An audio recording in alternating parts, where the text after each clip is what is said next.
cabaret.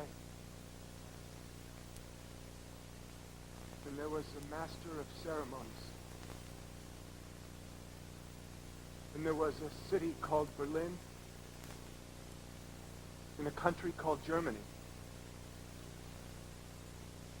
It was the end of the world. And I was dancing with Sally Bowles. And we were both fast asleep.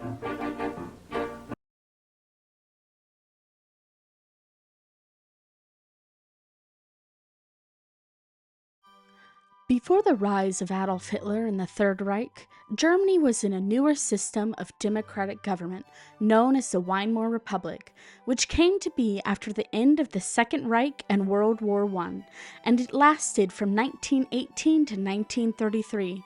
It was far more democratic in nature and was known for the thriving artistic culture. Quote, "One can barely count the bristling and bracing paintings, novels, poems, philosophical treatises, theater, and films that still, almost 100 years later, move and engage us on every conceivable level, intellectually, aesthetically, emotionally, erotically." Workers won the 8-hour day, 7.5 hours in mines, and multiple forms of representation that had barely existed in the Kaiser Reich. Germans lived in the most democratic setting they had ever experienced, with a ruckus-free press and an intense, lively streetscape of political theater. The social welfare state broadened considerably to encompass public health, sexuality, public housing, and unemployment insurance. Public transportation opened up the outskirts of the city and the countryside to people who spent hours laboring away inside factories and shops. End quote. This would all change when Adolf Hitler came into power as Chancellor of Germany on January 30th, 1933. He was appointed by the President of Germany at the time, Paul von Hindenburg, because of economic and political unrest. The National Socialist German Workers' Party, the NSDAP, which was Hitler's party, grew in popularity and votes from May 1928 at 3% of the vote to July 1932, when it had 3/8 of the vote, becoming the largest party in Germany at that time. Even before Hitler came to power as Chancellor, support was growing with the official Nazi Party and even with the Hitler Youth. The national identity of these children were in his hands, and he saw a chance to mold them into the soldiers of the future Germany. In 1933, any other youth group that seemed politically inclined were disbanded and became a part of the Hitler Youth.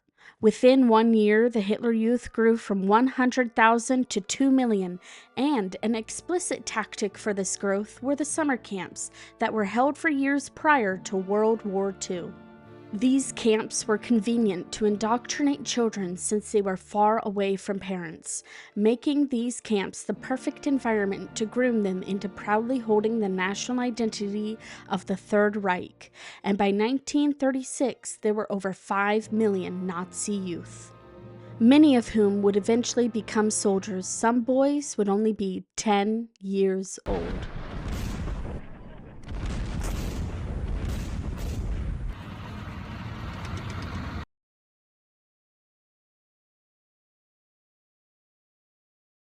When one thinks of World War II, the first thought that may appear in one's head is the Holocaust and the aftermath that echoes through time. The atrocities committed by Hitler and the Nazis culminated in what is known as the Holocaust, the genocide of over 6 million Jewish people and other groups who were singled out. According to the Holocaust Encyclopedia, these groups of people included, quote, Soviet prisoners of war, around 3.3 million, non-Jewish ethnic Poles, around 1.8 million, Romani people, at least 250,000, but possibly as high as 500,000, Serb civilians, more than 310,000, including at least 10,000 children, political opponents of Germany, tens of thousands, Germans imprisoned in concentration camps as, quote, professional criminals and, quote, asocials, about 35,000. Jehovah's Witnesses about 1,700, gay and bisexual men, hundreds, possibly thousands, and black people who were in Germany, unknown, perhaps hundreds. World War II would not end until September 2nd, 1945.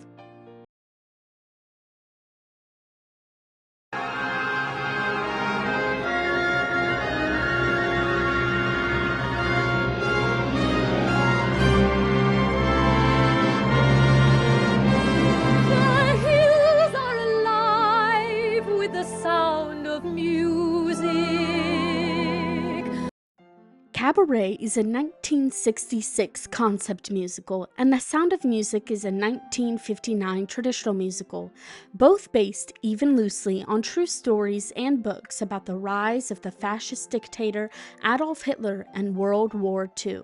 To fully grasp the ideas presented in Cabaret and The Sound of Music, the history behind each of the productions should be explained even briefly. Exploring how The Sound of Music and Cabaret shed light on the rise of fascism in Nazi Germany shows the abuse of national identity and its effects on its people. We see that the American viewpoint is also prevalent within these shows, creating a mythology of their own. Quote, "Both shows take place in the 1930s, in the shadow of critical events on the road to World War II, and each show in a different way provides us with a version of Europe that supports our evolving myth of national origin. The Sound of Music constructs a pure, good, rural, folk-based, natural, victimized European nation, the non-Viennese Austria just before and after the Anschluss, the annexation of Austria by Nazi Germany. Cabaret constructs a decadent, bad, urban, unnatural, victimizing, chaotic piece of Europe that is specifically presented as a non-nation, the Berlin cabaret scene just before Hitler's rise to power." End quote. This quote points out the mythological lens in which the American artistic teams use to view these historic events. Quote, "In here, life is beautiful," end quote, is a part of the opening lines of the 1966 Broadway musical Cabaret, a musical about the rise of Nazi Germany and the onslaught of World War II. The rumors of another great war, now known as World War II, looms over the Kit Kat Club in Berlin, Germany, as the characters seemingly try to ignore the danger creeping their way and the downfall of their motherland. The production history of this Broadway musical goes all the way back to the 1939 book, Goodbye to Berlin by Christopher Isherwood, which was the inspiration for the 1951 straight play, I Am a Camera, written by John Van Derten. This play would be adapted into a film in 1955, directed by Henry Cornelius. These adaptations and the original Isherwood stories set the stage for the creators of the musical Cabaret. The creative team for Cabaret included John Kander, who wrote the music, Fred Ebb, who wrote the lyrics, and Joe Masteroff, who wrote the book. The original production starred Jill Hayworth as Sally Bowles and Joel Grey as the MC. Later, in 1972, Liza Minnelli would play Sally Bowles and Joel Grey would reprise his role as the MC. Cabaret is a complicated show despite the lively nightclub performances, but underneath the makeup and costumes, something much more sinister lurks. In 1959, The Sound of Music premiered on Broadway. It portrays a restless postulant at an Austrian abbey in search of her calling, who becomes the governess for 7 children of the widowed naval captain, Captain Georg von Trapp. They fall in love, all while set in Austria right before and during the takeover of Nazi Germany.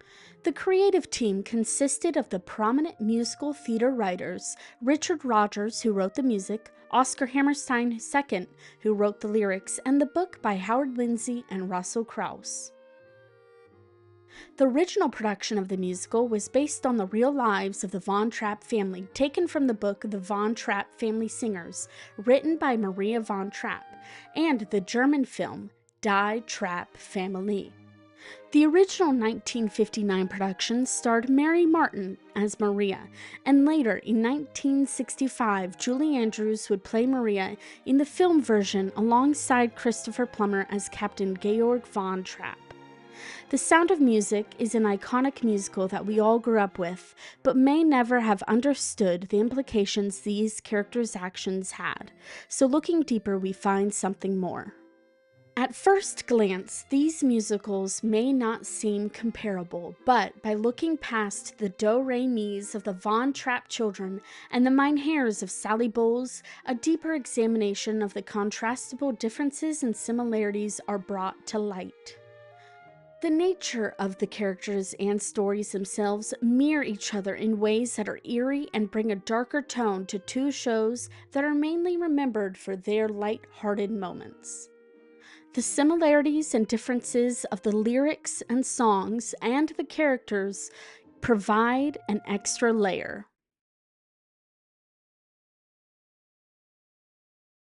Cabaret explores the idea of the other, the ideal that is put into place with the rise of Hitler, and in complete juxtaposition is the Von Trapp family, the ideal family that is valued within the world of the Third Reich.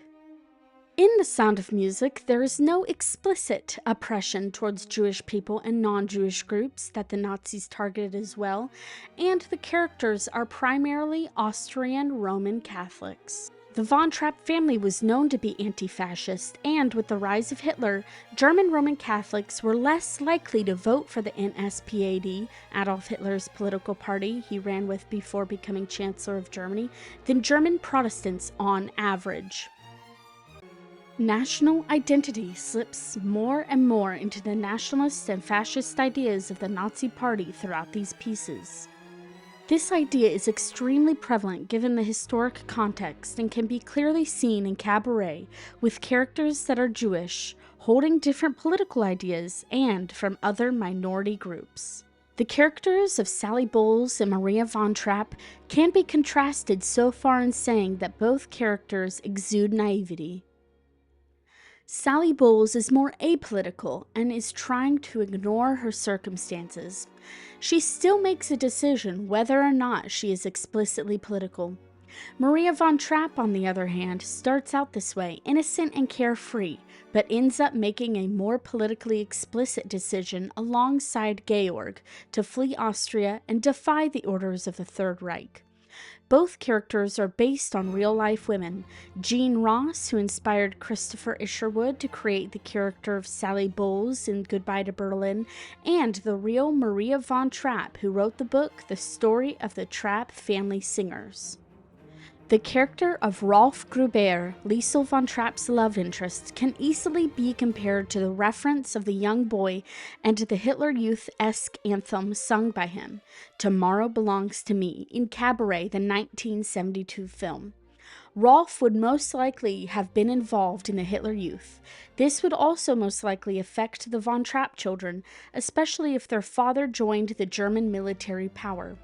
Both girls and boys would be involved, but the boys would be significantly more important to Hitler and his undertaking by having boys fight in the army.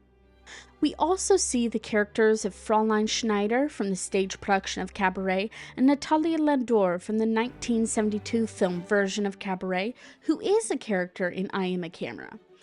This character takes the storyline that Fräulein Schneider and Herr Schultz have in the stage production, which can be contrasted with the 1972 film characters Natalia Landor and Max Dottweiler, since both couples feel as though the impending doom of their situation stopped them from being together. They each face the choice of how to deal with their desire to be with their loved one and the threat of war and oppression headed their way. Specifically because Natalia and Max are both Jewish, but neither one knows that the other one is, while Herr Schultz is Jewish and Fräulein Schneider does not want to give up on what she has, even if war is already upon them. Elsa Schrader from The Sound of Music and Natalia Landor from Cabaret 1972 are two women from the upper class, appearing to live this lifestyle to its fullest, and they are both seeking to get married.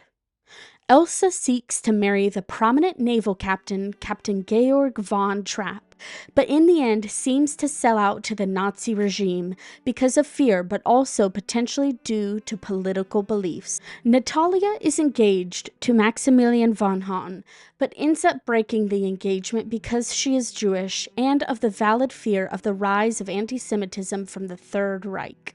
Later, it is revealed that Maximilian is also Jewish, but Natalia never learns this. This character has more heart and wants to actually marry for love, unlike Elsa, who seems to want even more social prominence, even though she already has it. Can there be an argument for both characters selling out in the end? Yes, but for different reasons. Elsa leaves Georg for Germany, as subtly implied, and Natalia leaves Maximilian out of her legitimate fear, not knowing that they both share the same secret. In the end, these two characters seem to believe that their apolitical attitudes can protect them from what is soon to sweep the world. The final two characters that will be explored and contrasted are Max Detweiler, the fun-loving uncle figure in The Sound of Music, and Maximilian von Hahn from Cabaret. These two characters are both trying to survive in this world of the Third Reich.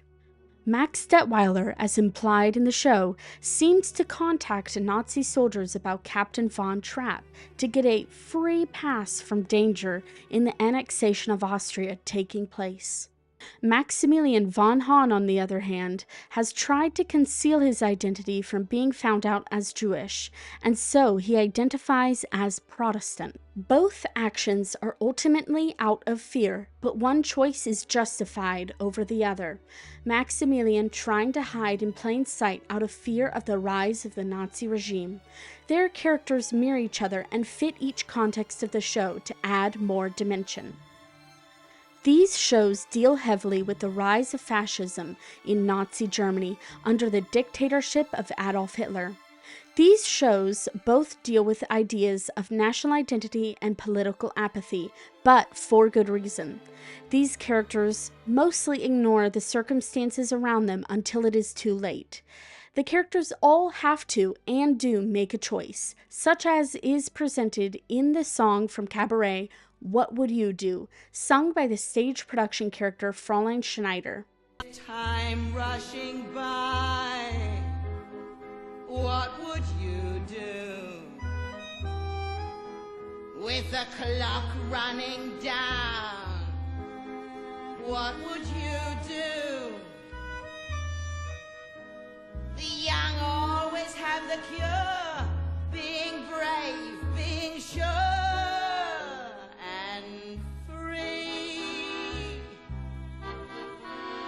Imagine if you were me. She makes the choice to stay in Germany because what does she have left?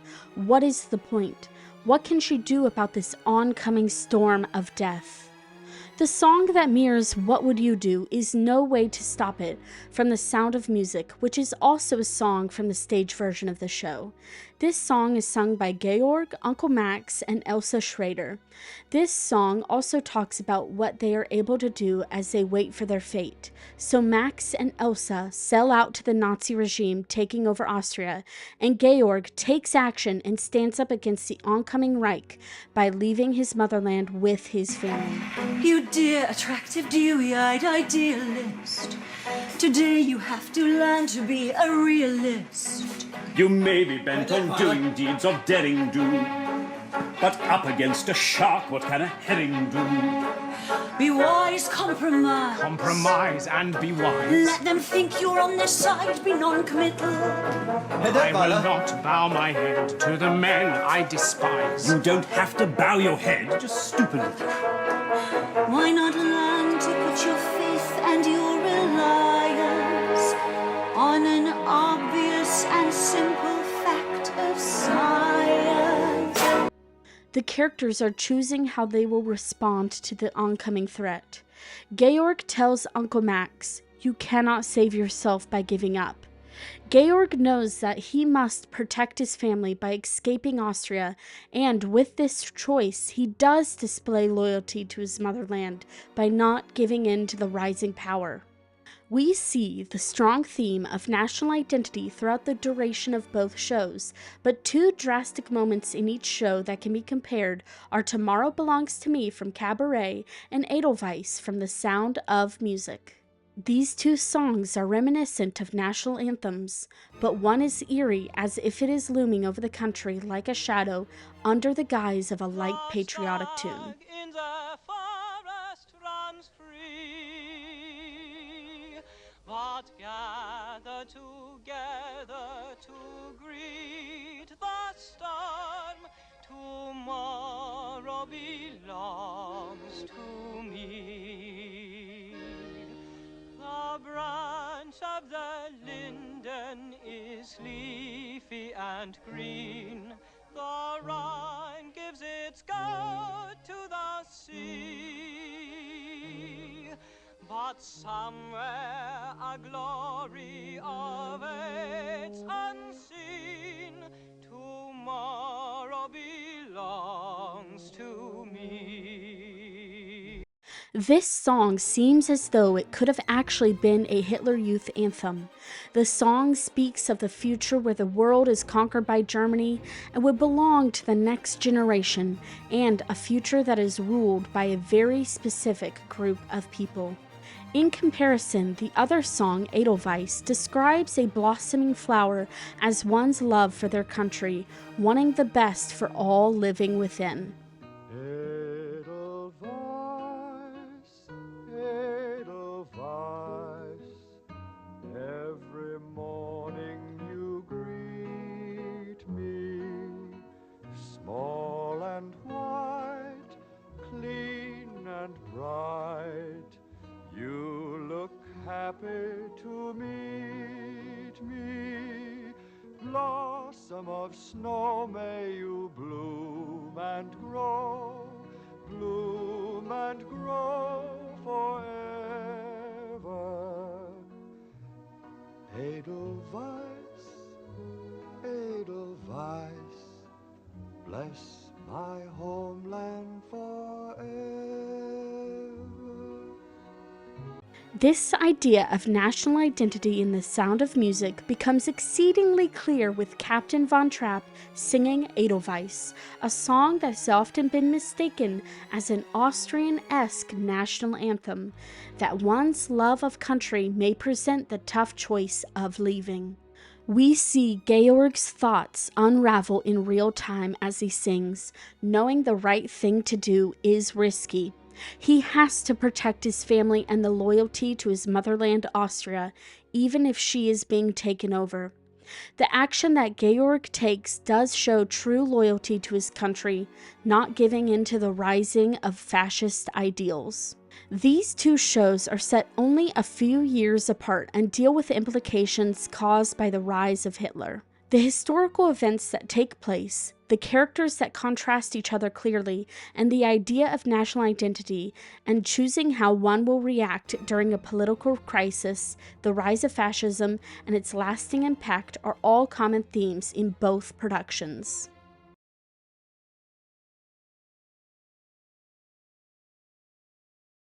The cultural significance of these shows are still reflected in today's culture. It may not be Nazi Germany, but the ideals of what national identity through a fascist-leaning lens is becoming abundantly clear within the political realm, and unfortunately has been for years. The song Tomorrow Belongs to Me from Cabaret, a song that an implied member of the Hitler Youth sings at the end of Act 1 of the show, starts off very picturesque, but it becomes abundantly clear that it is not a peaceful and patriotic national anthem. This song has transcended the show in politically controversial ways, one example being that this song and its accompanying scene from the 1972 film has been reflected in recent American history, specifically in alt-right political situations. Quote, Richard Spencer and his troupe of true believers aren't the buffoonish brown shirts of Blue Brothers fame. Illinois Nazis. I hate Illinois Nazis. nor the drunken, tattooed, obese versions who've turned out at hate rallies in years past. No, Spencer's followers, many of whom attended a We Won rally last November 19th, seemed absolutely ecstatic when he proclaimed, "Hail Trump! Hail our people! Hail victory!" And the scariest thing about it, members of the audience looked more prep hipster than white trash hillbilly.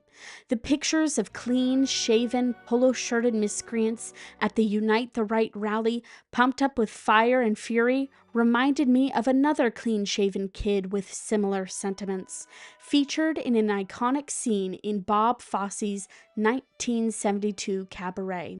Remember? It's set in the beer garden of a Bavarian Gasthaus during those sketchy, debauched Weimar years, when Hitler's NSDAP brown shirts, bulking up on hate-filled steroids, were beginning to flex their muscles. End quote.